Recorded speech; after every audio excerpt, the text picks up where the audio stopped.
Yuk jadi bagian dari dakwah kami. Dukung operasional dakwah dan sosial kami, raih pahala amal jariah yang terus mengalir sampai hari kiamat. Bismillah, Assalamualaikum warahmatullahi wabarakatuh. Alhamdulillah, tidak henti-hentinya lisan kita selalu memuji dan memuja Allah. Tentu dengan penuh keyakinan dalam hati sebagai seorang muslim dan mukmin, kalau dua susunan kata ini adalah penghubung antara kita dengan Sang Pencipta Allah. Dan memang ini keringanan bagi kita.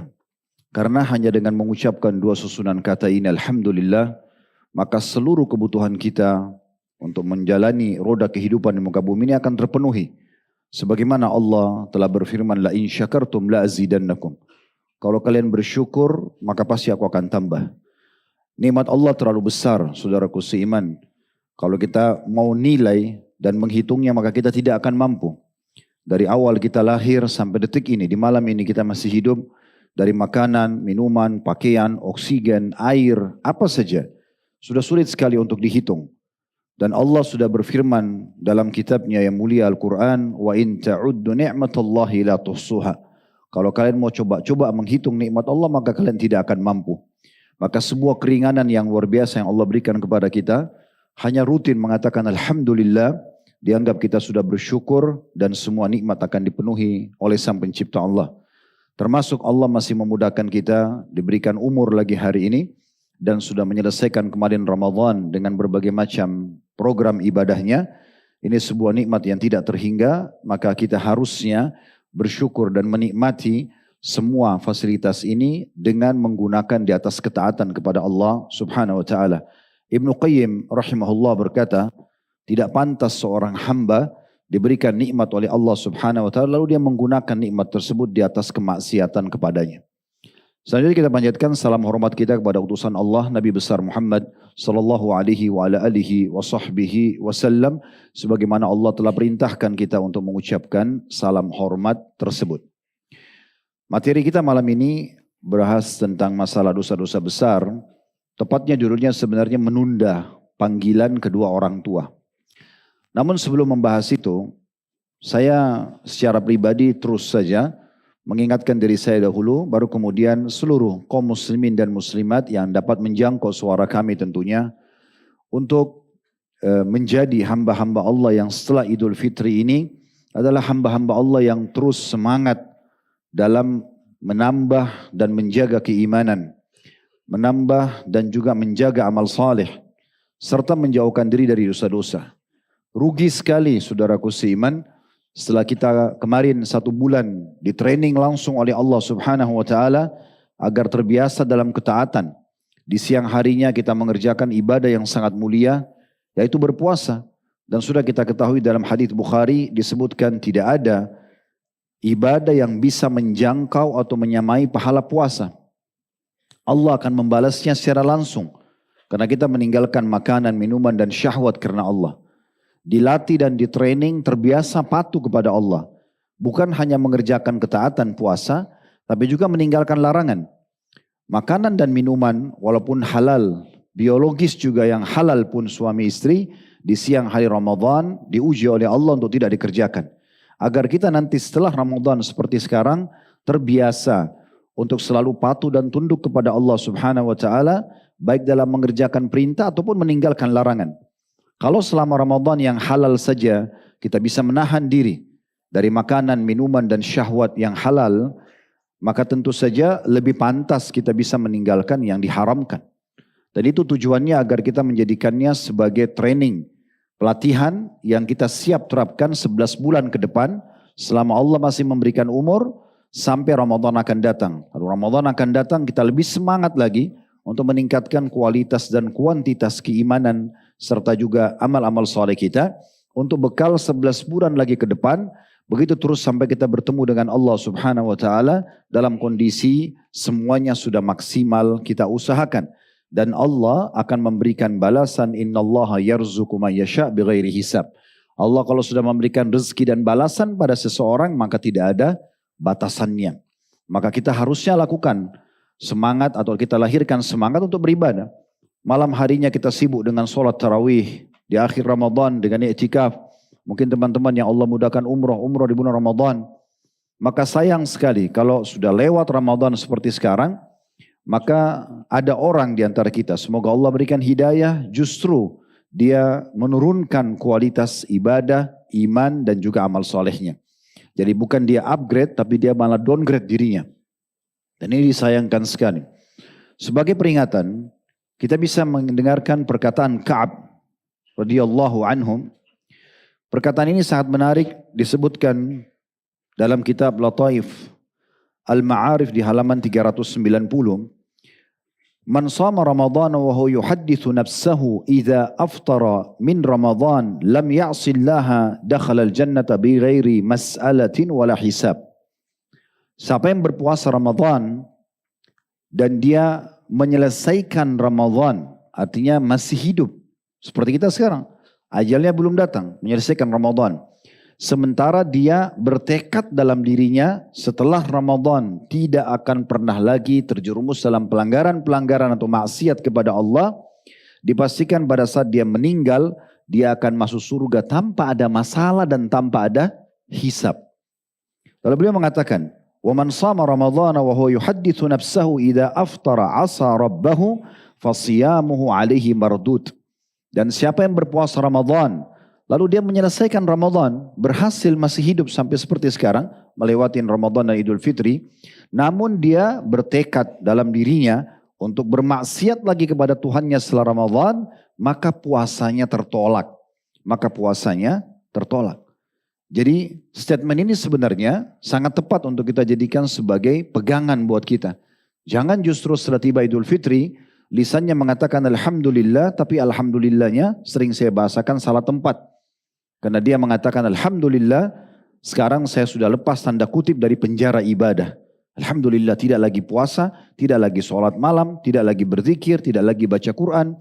Bahkan sudah bisa berbuat dosa kembali. Ini kekonyolan yang banyak terjadi dari sebagian orang, sehingga akhirnya dia tidak ambil pelajaran dari bulan Ramadan. Teman-teman sekalian, ibarat orang yang sudah berijtihad, berusaha dengan sangat maksimal Ramadan kemarin itu, dan berhasil mencapai level tertentu di ibadah yang mungkin dia tidak capai selain Ramadan, seperti orang yang kerja di perusahaan, dan dia sudah sampai pada level tertentu. Misal level prestasi di perusahaan itu kalau angka 1 sampai 10 dia sudah sampai di level 7 misalnya. Dari jabatan, dari payroll, salary-nya atau gajinya, dia sudah sampai. Sangat konyol kalau orang ini sudah sampai pada level tersebut, kemudian dia ugal-ugalan. Mulai dia bengkalekan pekerjaannya, mulai dia malas datang kerja. Sementara dia sudah sampai prestasi itu. Dan ini tentu salah, karena pasti mungkin akan dikeluarkan oleh perusahaan. Semua prestasi yang dijangkau itu juga akan hilang begitu saja. Bahkan bisa rusak nama baiknya. Tapi seorang pegawai yang bijaksana dan dewasa serta cerdas, dia justru meningkatkan kualitas level dia supaya pindah dari level 7 tadi ke level 8, ke 9 dan dia jaga kualitas itu. Seperti itulah ibaratnya orang kalau sudah mencapai level tertentu di Ramadan, harusnya setelah Ramadan dia mempertahankan atau bahkan melebihkan ibadahnya. Nah ini poin penting untuk kita garis bawahi. Kalau ada seseorang di antara kita teman-teman setelah Ramadan tetap dia jaga semangatnya, keimanan dan amal solehnya, maka itu pertanda kebaikan. Makanya kata Ibnu Rajab rahimahullah, inna min thawabil hasanati al-hasanata ba'daha. Sesungguhnya tanda-tanda kebaikan adalah kalau seseorang bisa mengerjakan kebaikan sesudahnya. Kalau kita dari zikir ke doa, dari doa ke baca Quran, dari majelis ilmu ke majelis ilmu yang lain, dari sholat ke sholat yang lain, baca Quran dan segala macam ibadah, kita lihat seharian itu kita sibuk dari ibadah ke ibadah yang lain, maka berarti itu balasan dari kebaikan kita sebelumnya. Allah mudahkan kita dan memilih kita untuk bisa mengerjakannya. Wa inna min jaza'is sayyi'ati as-sayyi'ata ba'daha. Dan tanda-tanda dosa dan pelanggaran dan keburukan justru kalau ada pelanggaran dilakukan setelahnya. Berarti kalau kita melakukan keburukan, ya, dan keburukan lagi setelahnya menyusul, dari zina ke zina, dari riba ke riba, dari maksiat ke maksiat, berarti memang itu dasarnya balasan dari Allah agar orang ini tidak mendapatkan petunjuk. Bishr rahimahullah berkata, bi'sal qawmu la ya'rifuna Allah la ya'rifuna lillahi haqqan illa fi syahri Ramadan. Sungguh satu komunitas sudah sangat pantas dianggap buruk kalau mereka tidak memberikan haknya Allah yang sebenarnya kecuali di bulan Ramadan saja. Inna saliha alladhi yata'abbadu wa yajtahidu sanata kullaha. Sungguhnya orang yang dinilai saleh adalah orang yang sepanjang tahun terus sibuk beribadah kepada Allah Subhanahu wa ta'ala. Kembali kami ingatkan diri kami dan juga teman-teman sekalian, memang tujuan kita ada di muka bumi ini, jangan lupa surah Az-Zariyat, surah nomor 51, di mana wa ma khalaqtul jinna wal insa illa liya'budun. Aku tidak ciptakan, aku tidak adakan, aku tidak lahirkan dan kembang biakkan seluruh jin dan manusia di muka bumi ini kecuali memang tujuannya satu, untuk beribadah. Ramadan mendidik kita kemarin untuk menjadi ahli ibadah. Jangan setelah Ramadan kendor lagi, kemudian kita tidak melanjutkan estafet tujuan kita diciptakan. Memang kita diciptakan ini untuk sholat, untuk puasa, untuk zakat, untuk haji, untuk umroh, majelis ilmu, bakti sama orang tua, jenguk orang sakit. Memang itu tujuannya. Kalau makan, minum, tidur, olahraga, kumpul-kumpul sama teman, masuk di pasar, itu pernak-perniknya saja. Jangan pernak-pernik ini jadikan tujuan utama, dan tujuan utamanya malah dijadikan sebagai pernak-pernik, dibalik. Sehingga akhirnya demi untuk meeting, mengejar ya, prestasi dunianya, sholatnya terbengkalai. Demi untuk kumpul sama teman-temannya, bengkalikan puasanya. Atau hal-hal yang lain. Maka semua itu bertolak belakang dengan fitrah dia diciptakan. Oleh karena itu teman-teman sekalian harus hati-hati sekali. Dan Tuhan yang kita sembah Allah Subhanahu wa ta'ala. Di Ramadan, Allah Azza wa Jal, dialah Tuhan seluruh bulan-bulan teman-teman sekalian. Seorang salaf ditanya, kira-kira apa perbedaan keutamaan antara bulan Sya'ban dengan bulan Rajab? Maka beliau mengatakan, jadilah hamba-hamba Allah yang Rabbani. Rabbani artinya orang yang suka menyembah Allah, tidak mengenal waktu. Dan jangan kamu menjadi Sya'bani, orang yang hanya mengejar keutamaan bulan Sya'ban saja. Jadi hanya, oh ini karena kebetulan ada rameh nih, lagi Ramadan, lagi rame-rame orang beribadah, sudah saya ibadah juga. Nanti habis Ramadan orang kendor, ya saya juga kendor. Tidak bisa seperti itu. Seseorang yang cerdas justru dia selalu berusaha maksimal untuk beribadah kepada Allah Subhanahu wa ta'ala. Dan itu sampai dia meninggal dunia. Sampai meninggal dunia. Sebagaimana Allah Subhanahu wa ta'ala berfirman dalam surah Al-Hijr. Surah nomor 15 ayat 99. Wa'bud rabbaka hatta ya'tiyakal yakin. Sembahlah Tuhanmu, jaga selalu stabilitas iman dan amal solehmu. Tinggalkan dosa-dosa sampai datang kepadamu kematian. Jadi tidak ada lagi celah waktu untuk membuang-buang waktunya yang tidak ada manfaatnya. Apalagi sampai tidak melakukan ketaatan-ketaatan atau melakukan kemaksiatan kepada Allah Subhanahu wa ta'ala. Ingat teman-teman, kalau kita istiqamah di jalan Allah, itu justru karama yang paling tinggi. Karama ini istilah untuk orang-orang selain Nabi. Kalau Nabi-Nabi diistilahkan mukjizat. Kelebihan yang Allah berikan pada mereka. Tapi kalau selain Nabi-Nabi kayak kita, ada namanya karama.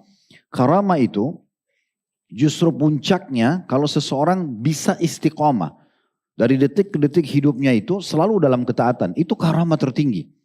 Ibnu Taimiyah berkata rahimahullah dalam kitab Majmu' Fatawa beliau, jilid 10 halaman 29, annal karamata luzumul istiqamah.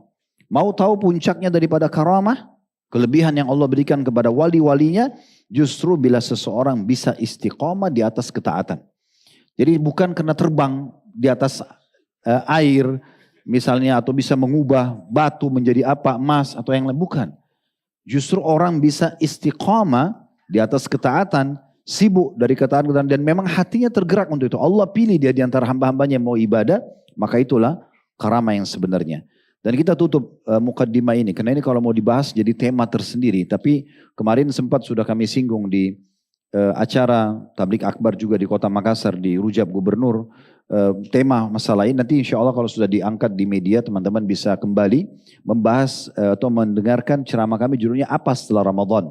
Lebih panjang lebar kita jelaskan. Tetapi saya ingin sedikit mengingatkan diri saya kembali. Karena saya merasa setiap kali saya sampaikan justru semangat itu muncul kembali lebih lagi dalam diri kami dan juga buat teman-teman sekalian. Yaitu firman Allah Subhanahu wa ta'ala dalam surah Fussilat, surah nomor 41 ayat 30.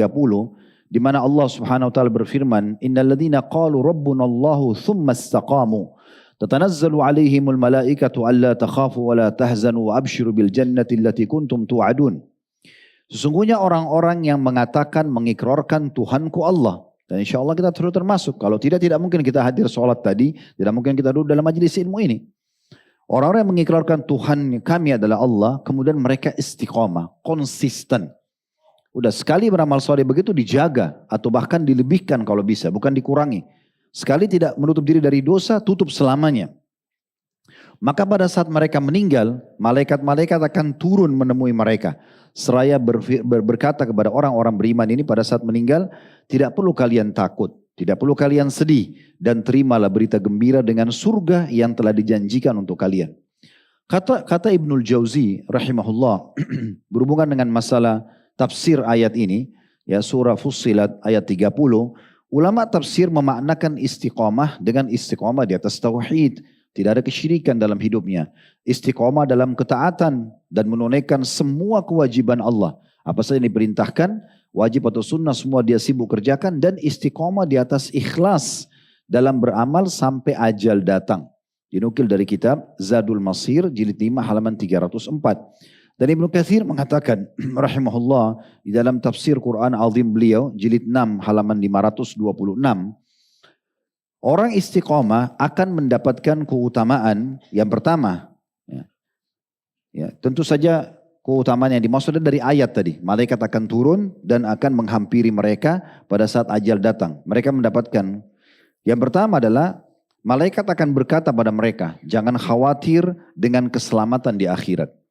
Kalau kita coba beriman pada Allah dan istiqomah sampai ajal datang nanti. Apalagi ajal ini misterius, kita tidak tahu kapan datang.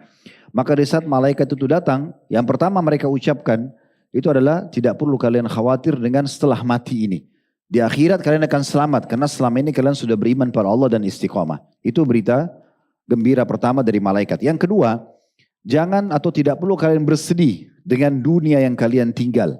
Apakah pasangan hidup, apakah anak-anak, apakah pekerjaan, harta, bahkan hutang-hutang sekaligus, ya atau sekalipun karena Allah akan menggantikannya.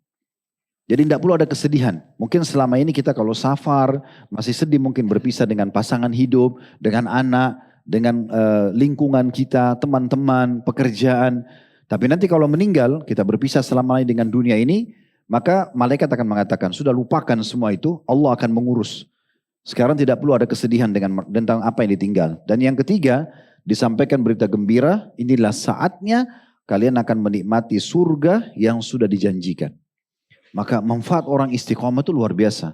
Bagaimana kita menjaga ini semua dan kita komitmen sampai ajal kita datang. Ini kurang lebih gambaran yang coba kami ingin sampaikan teman-teman sekalian di awal pembukaan kita. Walaupun sebenarnya saya bilang tadi bahasan kita berhubungan dengan masalah menunda panggilan orang tua. Namun karena momennya bertepatan dengan selepas puasa, maka saya ingin menyampaikan poin ini tentunya. Baik, kita akan masuk teman-teman sekalian membahas tentang masalah menunda amal soleh. Kalau teman-teman masih ingat, bahasan kita berhubungan dengan dosa-dosa besar ini ada rangkaian satu paket. Di satu judul namanya menunda amal soleh. Kita sudah membahas menunda sholat. Ya. Kemudian kita sudah membahas menunda zakat. Kita sudah membahas menunda puasa Ramadan. Kita sudah membahas menunda haji, terutama bagi yang mampu. Dan kita sudah bahas juga menunda jihad. Ini bahasan kita terakhir sebelum Ramadan. Dan sekarang kita akan membahas menunda panggilan orang tua. Kalau seseorang durhaka dengan orang tuanya sudah pernah kita bahas secara khusus. Ya, yaitu memang orang yang bertutur kata kasar dan segala macam. Tapi ini kita kerucutkan bahasanya ke masalah bagaimana kalau seseorang itu dipanggil oleh orang tuanya. Dipanggil apapun untuk kebutuhan selama bukan maksiat kepada Allah. Lalu kemudian dia menundanya. Misalnya dia lagi sholat sunnah, atau dia lagi kerja sesuatu, mungkin dia perbaikin motornya, mobilnya, lalu dipanggil orang tua, lalu dia tidak menjawabnya. Ternyata ini masuk dalam kategori dosa, gitu ya. Kecuali dalam satu keadaan kita mengerjakan amal yang Allah wajibkan. Contoh misalnya kita lagi sholat wajib, maka di saat itu kita tentunya ya tidak menjawab orang tua kita, atau sebagian ulama mengatakan bisa memberikan isyarat. Seperti mengucapkan subhanallah ya, atau memberikan isyarat dengan tangan kalau kita sedang melakukan ibadah tersebut tentunya. Baik, dari sini teman-teman sekalian, atau beranjak bahasan kita dari perkataan-perkataan ulama dulu. Dimulai dari Syekh Utsaimin rahimahullah. Beliau berkata, dan ini dinukil dari syarah Riyadhus Shalihin yang beliau tulis. di halaman 302. Kurang lebih terjemahnya beliau mengatakan, jika kedua orang tua memanggilmu sementara kamu sedang sholat, maka wajib untuk menjawab mereka. Dengan syarat, sholat yang sedang kamu kerjakan bukanlah fardu. Kayak teman-teman lagi sholat duha, sholat tahajud, sholat sunnah qobliyah, ba'diyah, misal di rumah lalu dipanggil oleh orang tua, ibu atau ayah kita. Maka di saat itu kita wajib membatalkan sholat, ya, asal sholat sunnah, dan kita menjawab panggilan orang tua. Jika itu adalah sholat fardu, maka tidak boleh menjawab mereka. Tapi jika sholat sunnah, maka segera jawablah mereka. Kecuali dalam satu keadaan, kalau kita lagi sholat sunnah, kata beliau ada pengecualiannya, bila kedua orang tua kita adalah bijak dan memahami tentang hukum agama ini atau keadaan.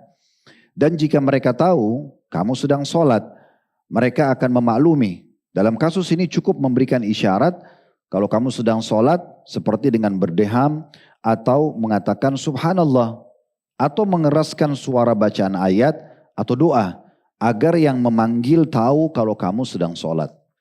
Namun jika orang tua termasuk orang yang tidak bisa memahami dan ingin segera panggilan mereka dijawab, maka putuskan sholatmu dan berbicaralah dengan mereka.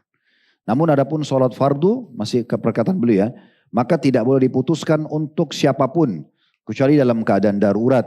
Seperti jika kamu melihat seseorang yang jatuh ke dalam sumur, tenggelam di lautan, atau akan terbakar dengan api. Dalam kondisi darurat seperti ini, maka potonglah sholatmu, tapi untuk hal lain tidak boleh memutus sholat fardu. Nah, mirip juga ini yang terjadi pada saat Umar bin Khattab radhiyallahu anhu ditusuk oleh Abu Lu'lu dan sementara sholat, di situ sahabat terbagi menjadi dua. Ada yang tetap lanjutin sholatnya, ada yang membatalkan sholat wajibnya.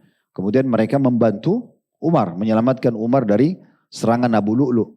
Sampai ada 5 atau 6 orang juga terkena tikaman dari Abu Lu'lu itu sendiri. Nah ini salah satu kondisi yang membolehkan. Ya, sebagian ulama juga mengatakan kalau misalnya terjadi bencana alam, gempa, ya kalau seseorang memang dia berpikir ini berbahaya dan dia mau membatalkan, masuk dalam uzur. Dibolehkan dia untuk membatalkan sholatnya dan nanti dia kerjakan di saat sudah tenang. Apalagi kalau bencana alam seperti ini, kemungkinan besar memang kecelakaan atau kebinasaan akan datang. Sementara Allah mengatakan, wala tuhliku anfusakum. Jangan kalian membinasakan diri kalian. Dalam statement yang lain, Imam Nawawi rahimahullah, beliau mengatakan, dalam syarah Sahih Muslim, beliau menyebutkan judul bab mendahulukan berbakti kepada orang tua atas sholat sunnah dan ibadah-ibadah sunnah lainnya. Beliau mengatakan para ulama berkata, yang benar bagi Juraij pada saat disebutkan dalam hadis Nabi SAW, karena ada sebuah hadis Nabi SAW tentang Juraij, kalau antum masih ingat kisah Juraij ya. Juraij ini salah satu orang soleh dari Bani Israel dulu, dia ahli ibadah. Pada saat dia sedang sholat sunnah, ibunya datang dan panggil dia. Wahai Juraij, dia bingung. Dalam hadis itu kata Nabi SAW, dia bingung. Apakah dia menjawab ibunya? Dia mengatakan, ya Allah, ibuku atau sholatku. Tapi hatinya cenderung untuk melanjutkan sholatnya. Ibunya ulangi lagi, wahai Juraij, bicaralah denganku. Maka Juraij ya bingung sambil berkata dalam dirinya, kata Nabi SAW, ya Allah, sholatku atau ibu, jawaban ibuku atau sholatku. Namun dia tetap cenderung kepada sholat. Karena ibunya marah, ibunya mengatakan, ya Allah sesungguhnya Juraij aku telah panggil dan dia tidak menjawabku. Maka jangan engkau matikan Juraij kecuali engkau telah bertemukan dia dengan para pezina. Dan ini teman-teman sekalian tentunya kita bukan sedang membahas bagaimana ibunya Juraij. Karena nanti akhirnya kita bisa masuk ke ranah orang yang sudah meninggal. Ya, karena ada sebagian orang dia masuk, kok ibunya Juraij sejahat itu ya, kok begitu dan begitu. Itu bukan ranah kita. Karena hadis ini tersampaikan, kita ingin disampaikan 2 poin. Yang pertama, wajibnya seorang anak untuk menjawab panggilan orang tua kalau dia ibadah sunnah. Dan yang kedua, ya yang perlu digarisbawahi di dalam hadis ini adalah bagaimana hati-hatinya ya seseorang anak terhadap doa-doa orang tuanya. Jadi dia harus memberikan yang terbaik gitu ya. Jangan sampai membuat orang tua marah dalam kondisi emosi lalu dia ucapkan kata-kata yang berbahaya buat kita. Dan Imam Nawawi mengatakan tentang riwayat Juraish tadi, dalam syarah Sahih Muslim, karena hadis ini riwayat Imam Muslim, para ulama mengatakan yang benar bagi Juraish saat itu adalah menjawab ibunya. Bukan dia lanjutkan sholat sunnahnya. Karena ia sedang dalam sholat sunnah. Sedangkan meneruskannya bukanlah kewajiban. Dan menjawab panggilan ibu dan berbakti kepadanya adalah kewajiban. Bahkan durhaka kepadanya adalah hukumnya haram. Ia bisa saja meringankan sholat lalu menjawabnya. Kemudian kembali ke sholatnya. Begitu juga dinukil perkataan yang mirip dengan ini oleh Ibnu Hajar dalam Fathul Bari, Syarah Sahih Bukhari. Begitu juga disebutkan dalam kitab Ad-Dur Al-Mukhtar, salah satu kitab mazhab Hanafi yang kurang lebih isinya di jilid 2 halaman 54. Jika salah seorang orang tuamu memanggil, jika salah seorang dari orang tua memanggil ketika seseorang sedang sholat fardu, maka ia tidak menjawab. Kecuali jika orang tuanya meminta tolong darinya dalam hal-hal yang berbahaya.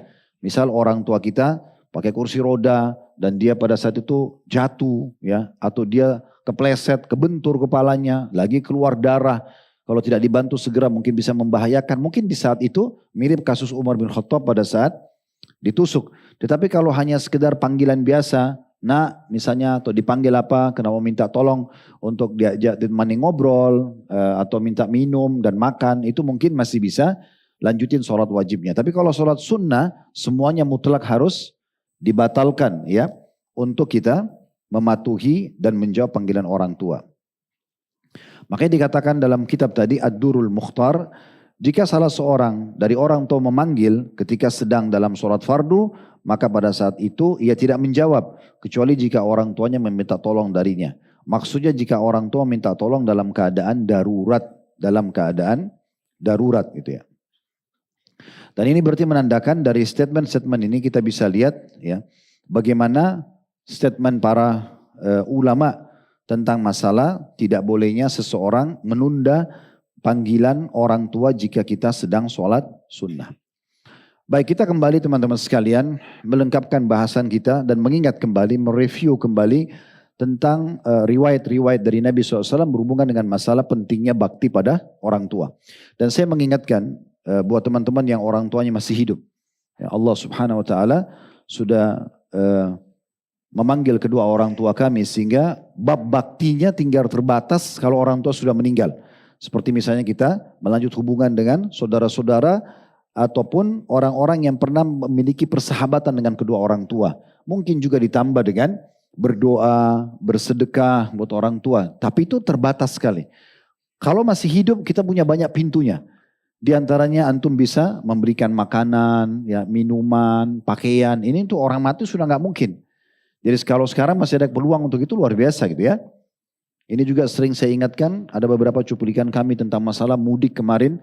Ya, saya selalu sampaikan kalau mudik itu kalau diniatkan untuk silaturahim keluarga adalah amal yang luar biasa. Berjam-jam pun kita macet segala macam gak ada masalah. Karena kita niat untuk silaturahim keluarga. Dan normal saja orang pulang ke kampungnya, kumpul-kumpul sama keluarga, sama teman-teman. Tetapi yang perlu digarisbawahi, jangan baru ya 10 menit, setengah jam ketemu dengan kedua orang tua, tiba-tiba ditinggalkan ibu dan ayahnya dan pergi kumpul sama teman-temannya. Dari pagi sampai malam. Didahulukan teman-temannya daripada kedua orang tuanya. Mungkin ibunya sudah masakan kesukaannya. Mungkin ayahnya ingin mendengarkan tentang kisah pengalaman kerja atau kuliahnya. Harusnya dia menghabiskan waktu dengan kedua orang tua. Teman-teman itu cuma selingan. Mungkin bisa hari keduanya. Mungkin hanya bisa justru waktunya walaupun hari yang sama tapi sedikit. Itu pun pamit dengan kedua orang tua. Nanti akan kita bacakan riwayat bagaimana ada sahabat yang datang ingin berjihad dan ingin hijrah ke Madinah tinggal bersama Nabi SAW. Tapi Nabi suruh justru balik dan bakti kepada kedua orang tuanya. Apalagi kalau dasarnya kita cuma sekedar mudik saja gitu ya. Lalu kita dahulukan teman-teman kita, kumpul sama mereka dan meninggalkan orang tua kita. Ini poin yang perlu kita garis bawahi.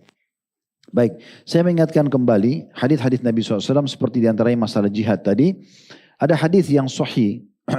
Diriwayatkan oleh Imam Bukhari, Imam Muslim, Abu Daud dan juga Tirmidzi serta An-Nasa'i dari Abdullah bin Amr bin As radhiyallahu anhuma. Abdullah dan Amr bin As dua-duanya sahabat. Kita mengatakan radhiyallahu anhuma. Ia menuturkan ja'a rajulun ila Nabi sallallahu alaihi wasallam fasta'dzanahu fil jihad. Faqala ahayyun walidak? Qala na'am. Qala fa fihima fajahid. Seorang laki-laki telah datang kepada Nabi SAW lalu meminta izin agar beliau mengikut sertakan dia dalam jihad. Maka Nabi SAW mengatakan, apakah kedua orang tua masih hidup? Maka ia menjawab, ya. Lalu Nabi SAW bersabda, maka bersungguh-sungguhlah dalam berbakti kepada kedua orang tuamu. Maksudnya justru bakti pada orang tuamu, tak usah ikut jihad dulu. Dari sini perlu saya ingatkan kembali, di bahasan kita sebelum Ramadan, masalah menunda jihad. Saya pernah mengingatkan, ada 3 keadaan di mana jihad itu menjadi fardu ain. Maksudnya secara individu, kita nggak bisa punya pilihan. 3 keadaan ini. Dan ini tidak perlu izin orang tua. Keadaan jihad ini. Yang pertama, kalau pemimpin negara sudah memerintahkan untuk berjihad. Ya, contoh kasus, Nabi SAW memerintahkan penduduk Madinah muslimin untuk keluar yang punya kemampuan tidak cacat, bukan orang tua yang sudah tidak mampu berperang, bukan anak-anak kecil waktu perang Uhud. Maka 700 orang sahabat Nabi yang masuk kriteria ini semuanya keluar untuk berperang. Ini wajib, karena pemimpin sudah memerintahkan. Dulu waktu kita dijajah, misalnya lalu pemimpin kita mengatakan, ayo lawan penjajah, maka itu wajib. Fardu ain. Setiap individu punya kewajiban untuk berperang, gitu kan? Jadi kalau pemimpin mengumandangkan. Yang kedua, kalau wilayah sedang diserang. Ya, misal kita punya wilayah, lalu kemudian ada musuh datang menyerang dan siap untuk menjajah negara kita. Di saat itu setiap individu sudah wajib. Jadi nggak ada lagi kita katakan tunggu sebentar saya izin dulu sama ibu bapak saya, itu nggak ada. Musuh sudah depan mata. Kita harus melawan mereka supaya tidak masuk dan menguasai wilayah kita. Dan yang ketiga, kalau peperangan sedang berkecamuk. Kalau kita sudah ada di garis jihad, ini musuh depan mata kita sekarang di sini. Nggak boleh lari dari kancah peperangan. Nggak boleh lari. Kalau lari dosa besar. Kalau sudah berhadapan sama musuh, tidak ada sifat pengecut dalam hidup seorang muslim, cuma salah satu dari 2 keadaan. Melawan musuh sehingga kita terbunuh mati syahid atau kita pulang membawa kemenangan. Terbunuh itu bukan kalah dalam medan jihad, tapi justru kemenangan. Karena kita meraih target utama jihad yaitu mati syahid tentunya. Nah ini yang dimaksudkan. Jadi yang dimaksud dengan hadits ini teman-teman sekalian minta izin sama orang tua adalah jihad-jihad yang bukan masuk dalam fardu ain tadi. Contoh misalnya hukumnya fardu kifayah. Sekarang teman-teman kita di Palestina, penduduk setempat hukumnya fardu ain. Setiap individu wajib melawan penjajah mereka. Tapi bagi kita, umat Islam yang jauh dari wilayah itu kayak di Indonesia, sifatnya fardu kifayah. Artinya, mereka berperang, tercukupi mewakili. Kita bisa membantu dengan doa, membantu dengan harta. Kecuali pemerintah kita mengatakan, ayo seluruh warga Indonesia Muslim boleh pergi ke sana misal. Nah itu lain. Kita pergi karena perintah pemimpin kita. Nah ini hukum syar'i yang harus kita fahami. Dalam riwayat lain, di riwayat Imam Muslim disebutkan, Aqbala rajulun ila Rasulillah sallallahu alaihi wasallam faqal ubayi'uka 'ala al-hijrati wal jihad. Seseorang laki-laki datang kepada Rasulullah SAW dan berkata, saya berbaiat atau bersumpah setia kepada anda untuk berhijrah. Saya mau tinggal di Madinah, tinggal sama anda sini, hijrah, tinggalkan negeri saya, dan saya mau siap berperang setiap saat. Saya mau jihad. Ya. Kemudian Nabi SAW dia mengatakan begini, abtagil ajra minallah. Saya berharap dapat pahala dari Allah karena saya hijrah dan saya jihad. Qala, maka Nabi SAW bertanya kepada anak muda itu, fahal min walidaika ahadun hayy? Apakah ada salah satu dari kedua orang tuamu yang masih hidup? Qala na'am, bal kilahuma hayyun. Anak muda ini mengatakan, ya, bahkan dua-duanya masih hidup. Qala fatabtagil ajra minallah. Apakah kata Nabi SAW, apa kau ingin mengejar pahala yang banyak? Qala na'am. Anak muda itu mengatakan iya. Qala farji ila walidayka fa ahsin suhbatahuma. Maka saya sarankan sekarang kamu kembali kepada kedua orang tuamu dan perbaikin dan maksimalkan berbakti pada keduanya. Di sini anak muda ini bukan datang untuk mengikuti peperangan yang fardu ain tadi. Tapi belum ada peperangan, dia cuma bilang, ya Rasulullah saya mau hijrah. Nanti kalau ada jihad saya mau ikut. Jadi belum ada jihad, maka belum sifatnya wajib gitu kan. Maka Nabi SAW suruh dia kembali kepada kedua orang tuanya dan berbakti dengannya. Jadi masih punya orang tua teman-teman sekalian, maksimalkan. Telepon mereka, WA ke mereka, ya tanya kabarnya, minta didoakan tiap hari. Yang kita sayangkan sekali banyak di antara anak-anak muslim, ya, anak muda muslim, kalau ditelepon oleh orang tuanya, oleh ibunya yang rindu mendengarkan suaranya atau mau video call melihat wajahnya, dia buru-buru. Maaf ibu saya lagi kuliah, maaf ibu saya lagi kerja, maaf ibu saya lagi macet dan segala macam. Tapi kalau temannya atau sahabat yang telepon, nggak masalah. Ya, dia mungkin meluangkan waktu yang cukup lama. Apalagi kalau dia tahu ada potensi bisnis mungkin dari orang ini, atau dia akan diterima lamaran kerjanya. Lalu dia mendahulukan semua urusan dunia hanya karena orang tuanya. Ini sudah sering kami berbagi teman-teman. Para ulama kita memberikan pelajaran yang luar biasa. Saya temukan kisah-kisah yang disampaikan di Saudi dari beberapa masyayikh dan ulama-ulama kita. Itu mereka lagi ceramah seperti ini, lalu ibunya telepon, dia matikan mikrofonnya, lalu dia bilang sama jemaah, maaf ibu saya telepon. Lalu kemudian dia angkat telepon, dia bicara seakan-akan sedang tidak ada kegiatan. Dia jawab salam, dia tanya kabar ibunya dibiarkan sampaikan apapun, di depan jemaah semua. Ternyata ibunya mengatakan, nak ibu lagi rindu pengen ketemu. Baik ibu, sekarang saya datang. Ada ibu butuh sesuatu? Gak ada, saya cuma mau kau datang nak. Baik, ditutup, lalu dia bilang sama jemaah, maaf jemaah ibu saya butuh sama saya, pengajian kita tutup malam ini. Selesai. Baca kafaratul majlis, pergi sama ibunya. Satu orang ibu didahulukan dari semua jemaahnya. Ini pernah saya sampaikan dalam beberapa kisah masalah berbakti pada orang tua. Ada salah satu di antara mereka diceritakan masyayikh, ya, jaraknya dari Jeddah ke Qasim lumayan cukup jauh. Satu kota ke kota yang lain. Ratusan kilometer, mungkin bahkan sampai mendekati 1000 kilometer mungkin, kalau saya tidak salah. Tapi ayahnya telepon dan ayahnya tidak tahu kalau dia lagi pengajian. Begitu telepon dia ada nama ayahnya, ditutup sama dia teleponnya, ditutup mikrofonnya, dimatikan, kemudian dia mengatakan, dia jawab salam, dia bilang sama jemaah, maaf ayah saya sedang telepon. Setelah ngobrol ayahnya langsung bilang, nah ayah ini mau undang teman-teman ayah dan butuh 5 ekor domba. Butuh 5 ekor domba. Kata ayah, anaknya baik ayah. Karena ayahnya nggak jelasin domba ini mau beli dari mana, pokoknya ayah butuh domba saja untuk undang teman-teman ayah. Baik ayah, ada yang lain? Tidak ada. Baik, segera saya urus. Mungkin di benak seseorang antara kita teman-teman, kalau ayah kita misalnya lagi di Surabaya, di Makassar, di Medan, telepon antum di Jakarta, yang paling baik mungkin kita lakukan apa? Transfer uang. Transfer uang, ya udah ayah mau pilih kambing terserah, domba apa di sana boleh, gitu kan? Cari domba yang terbaik, ayah mau domba berapa? 3 juta, 5 juta beli aja. Ini uangnya misalnya, itu sudah kita anggap baik. Tapi syekh ini berbeda. Walaupun tidak dinukil nama beliau, tapi kisah ini ibrahnya, pelajarannya sangat besar. Maka dia mengatakan sama jemaahnya, maaf ayah saya sedang butuh sama saya, maka saya tutup majelis ini, kafar majelis tutup. Lalu dia pergi sewa mobil pick up, dia pergi ke satu kandang penjual domba, dia beli domba terbaik 5 ekor, dia setir sendiri mobil pick up itu jalan ke sana ratusan kilometer, dia kasih ayahnya, ketemu salaman ini ayah pesanannya, kemudian dia pulang kembali ke kotanya. Jaraknya ratusan kilometer, dia bawa pesanan ayahnya. Karena ayahnya tidak bilang tadi, nak kirimin uang buat saya misalnya. Bukan itu permintaannya. Hanya butuh domba 5. Dan dia maksimal ingin mengejar baktinya. Nah sampai seperti itu mereka dalam berbakti pada orang tua teman-teman sekalian. Begitu juga dengan hadis yang lain diriwayatkan oleh Abu Daud. Dari Abu Sa'id radhiyallahu anhu. Anna rajulan min ahli Yaman hajara ila Rasulillahi sallallahu alaihi wasallam faqala lah. Bahwasanya ada seorang laki-laki dari negeri Yaman berhijrah ke kota Madinah kepada Rasulullah SAW. Lalu Nabi pun bersabda padanya, hallaka ahadun bil Yaman, apakah di Yaman ada seseorang yang kau tinggalkan? Qala abawaya, ya kedua ayah, orang tuaku, ibu dan ayahku. Qala adzinalak, dua-duanya mengizinkan kamu enggak hijrah ke sini ke Madinah? Qala la, maka anak muda itu mengatakan tidak. Qala farji' ilaihima fasta'zinhuma fa in adzina laka fajahid wa illa fabirhuma. Lalu kata Nabi SAW, baliklah kamu ke sana, ke negeri Yaman.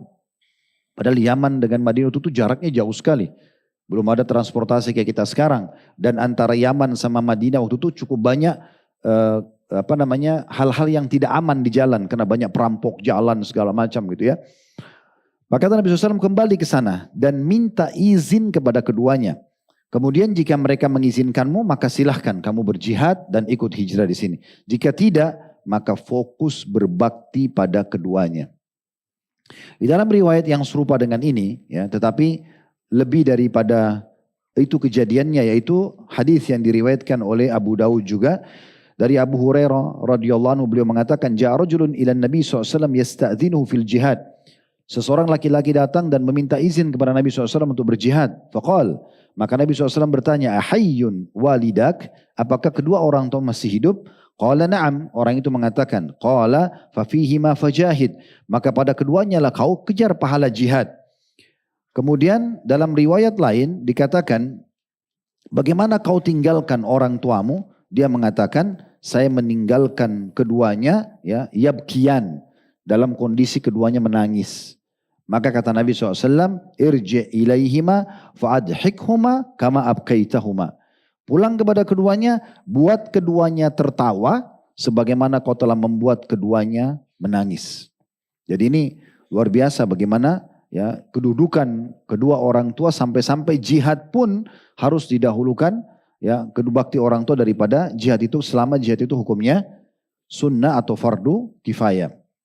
Dan cukup banyak riwayat-riwayat yang seperti ini tentunya, yang mirip dengan ini. Kemudian juga ada hadis Nabi SAW yang lain. Kalau tadi itu semua rata-rata berhubungan dengan masalah jihad. Sekarang kita mungkin mengambil 1-2 menit, nanti insya Allah seperti biasa azan langsung iqamah dan tanya jawab setelah sholat ba'diyah isya nanti insya Allah. Ada riwayat yang sangat unik berhubungan dengan masalah bagaimana kalau seorang anak dia menikah, laki-laki menikah dengan seorang wanita dan istrinya tidak disukai oleh orang tuanya. Tentu karena pelanggaran-pelanggaran agama, mungkin karena akhlaknya buruk atau dia tidak tutup aurat atau dia tidak sholat dan orang tuanya adalah orang yang saleh. Lalu orang tuanya suruh ceraikan, apa yang harus dia lakukan? Dengarkan riwayatnya.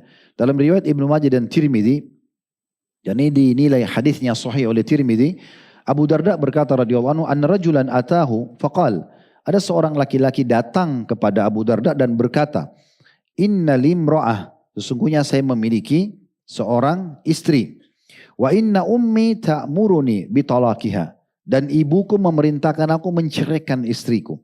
Faqala sami'tu Rasulullah sallallahu alaihi wasallam yaqul, Abu Darda mengatakan saya mendengarkan Rasulullah sallallahu alaihi wasallam bersabda, al-walidu awsatu abwabil jannah fa in syi'ta fa'adhi' dzalikal bab aw ihfadhhu. Maka Abu Darda mengatakan saya mendengar Rasulullah SAW bersabda, orang tua itu adalah sebab untuk masuk ke dalam surga yang paling pertengahan dari pintu-pintu surga. Maka jika kamu mau, silakan kamu sia-siakan pintu itu. Dan jika kamu tidak mau, maka jagalah. Kalau kau tidak mau, maka hilangkanlah. Artinya terserah kamu sekarang. Mau pilih istrimu atau pilih orang tuamu. Tapi Abu Darda seakan-akan mengatakan bahwasanya, kalau saran saya, kamu pilih orang tuamu. Ya, pilih orang tuamu karena pasangan hidup bisa dikatakan mantan pasangan. Misalnya terjadi perceraian antara suami istri. Oh itu mantan suami, itu mantan istri. Tapi orang tua tidak ada istilah mantan orang tua. Anak tidak ada namanya mantan anak gitu kan. Tidak akan bisa dihapus status hal tersebut. Dalam riwayat lain Ibnu Hibban menyebutkan mirip dengan ini. Anna rajulan ata Abu Darda faqal. Seorang laki-laki datang kepada Abu Darda dan berkata, inna abi lam yazal bi hatta zawwajani. Jadi kalau tadi riwayat yang pertama, ibunya menyuruh menceraikan istrinya. Kalau ini sekarang ayahnya. Seorang laki-laki mengatakan bahwasanya ayahku terus saja hidup bersamaku dan membiayai hidupku sampai aku menikah. Kan banyak diantara kita tuh kadang-kadang karena ayahnya mampu dibiayai terus anak ini sampai kita menikah pun ayah terlibat dalam membiayai. Wa innahul ana ya'muruni bitalaqiha. Namun setelah ayahku menikahkanku dengan wanita yang jadi istriku sekarang, tiba-tiba ayahku menyuruh aku menceraikannya. Qala ma ana billadhi amuruka an ta'uqqa walidaik. Kata Abu Darda, aku tidak termasuk orang yang memerintahkan kau untuk durhaka dengan orang tua, maksudnya dengan tidak menerima saran ayahmu.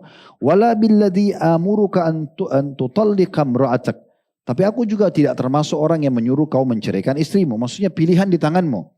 Tetapi dia mengatakan ghaira annaka in syi'ta haddatsuka bima sami'tu min Rasulillah sallallahu alaihi wasallam sami'tu. Kalau kau mau, saya sampaikan kepadamu sebuah hadis yang saya dengar langsung dari Rasulullah sallallahu alaihi wasallam. Beliau mengatakan, yaqul al-walidu awsatu abwabil jannah fahafid ala dhalikal bab in syi'ta aw idda' fa ahsibu ata'an qala fatallaqaha. Maka Abu Darda mengatakan, tapi saya mengingatkan kau sebuah hadis Nabi SAW, orang tua itu adalah sebab masuk pintu surga yang paling pertengahan dari pintu-pintu surga, dan jagalah, kalau kau ingin jagalah pintu itu, dan kalau kau mau abaikan saja. Lalu kata Atha meriwayatkan hadis ini, laki-laki itu kemudian menceraikan istrinya. Riwayat yang ketiga, riwayat Hasan, diriwayatkan oleh Ibnu Hibban dan Ibnu Majah, juga Tirmidzi. Ibnu Umar berkata radhiyallahu anhu, ini pengalaman Abdullah bin Umar sendiri dengan ayahnya Umar bin Khattab radhiyallahu anhu. Kata Ibnu Umar, kana tahti imra'atun uhibbuha. Saya pernah menikah dengan seorang wanita dan saya sangat mencintai wanita itu. Wa kana Umar yakrahuha, dan Umar tidak suka dengan istri saya ini. Tentu Umar bin Khattab kalau tidak suka ini karena alasan agama. Karena alasan agama. Faqala li talliqha. Maka Umar berkata kepadaku, kata Abdullah, ayahku berkata, Umar, ceraikan istrimu ini. Fa'abaitu fa'ata Umar Rasulullah sallallahu alaihi wasallam fadzakara dzalika lahu. Maka Umar pun datang kepada Nabi dan menyebutkan tentang penolakanku menceraikan istriku. Maka Nabi SAW berkata kepadaku, faqala li Rasulullah SAW talliqha, ceraikanlah. Ya. Maka Abdullah bin Umar pun akhirnya menceraikan istrinya tadi. Tentu di sini saya katakan ada batasan teman-teman sekalian ya. Sebagian ulama mengatakan jikalau kedua orang tua ayah atau ibu ini menyuruh menceraikan istri dalam kondisi memang pelanggaran agama yang terjadi pada istri, bukan karena kesolehannya ya. Dan dalam kondisi orang tua ini memang baik. Misalnya istri tidak sholat, tidak mau melayani suaminya, atau bahkan memutus suaminya dengan orang tuanya, yang tentu di sini notabene adalah mertua si perempuan ini, lalu disuruh ceraikan, maka itu harus dia ikutin. Tetapi keadaannya tidak masuk di sini kalau seandainya istri itu sangat soleha, baik, tapi kebetulan ayah dan ibu dari si laki-laki ini, misalnya narkotika, pemabuk, orang jahat, dia tidak suka dengan wanita yang berhijab syar'i, dia tidak suka dengan wanita yang soleha, dia mau anaknya nikah sama perempuan dari diskotik, pezina dan segala macam, ini tidak wajib untuk dipatuhi. Karena kembali kepada hadis Nabi SAW, bahwasanya la ta'ata li makhlukin fi ma'siyati khaliq. Tidak ada ketaatan pada makhluk yang berbau maksiat kepada Allah Subhanahu wa ta'ala. Karena menceraikan istri yang salihah tanpa udur syar'i, hanya karena misalnya orang tua mau kita nikah dengan wanita fasikah, wanita jauh dari agama, itu termasuk maksiat kepada Allah Subhanahu wa ta'ala. Maka di sini kita tidak patuh kepada mereka berdua. Dan khusus di bab ini saya tentunya. Yang lain tetap harus kita berbakti kepada keduanya. Allahu a'lam. Ini bahasannya insyaAllah. Semoga saja kita bisa ambil pelajaran dari apa yang kita bahas. Dan semoga Allah ikhlaskan niat kita. Subhanakallahumma bihamdika. Asyhadu an la ilaha illa anta astaghfiruka wa atubu ilaik. Wassalamualaikum warahmatullahi wabarakatuh.